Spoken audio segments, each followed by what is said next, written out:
அதிலும் குறிப்பாக இன்றைக்கு தாய் திருச்சபையிலே அதிகமான திருவிழாக்கள் யாருக்கு இருக்குது? புனிதர்களே அன்னை மரியாளுக்கு தான்.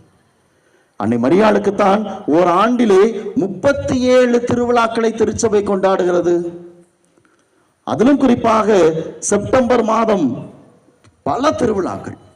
இந்த மே மாதம் முழுவதுமே அன்னை மரியாளுக்கு ஒப்புக் கொடுக்கப்பட்ட மாதமாக மே மாதம் மாதா வணக்கம் என்று பல தாயினுடைய திருத்தலங்களிலே இந்த மாதம் முழுவதும் சிறப்பிக்கப்படுகிறது. இன்றைக்கு திருத்தலங்களை எடுத்துக்கொண்டோம் என்றால் இன்றைக்கு உலகம் முழுவதும் அதிகமான திருத்தலங்கள் யாருக்கு என்றால் நம் தாய் மரியாளுக்கு தான் இருக்கிறது. நம்முடைய தூத்துக்குடி மறை மாவட்டத்திலே, நம்முடைய தென் மண்டலத்திலே ஏறக்குறைய 12 திருத்தலங்கள் இருக்கிறது. இந்த 12 திருத்தலங்களில் 7 திருத்தலங்கள் அன்னை மரியாளுடைய திருத்தலங்களாக இருக்கிறது. ஆக அந்த அளவிற்கு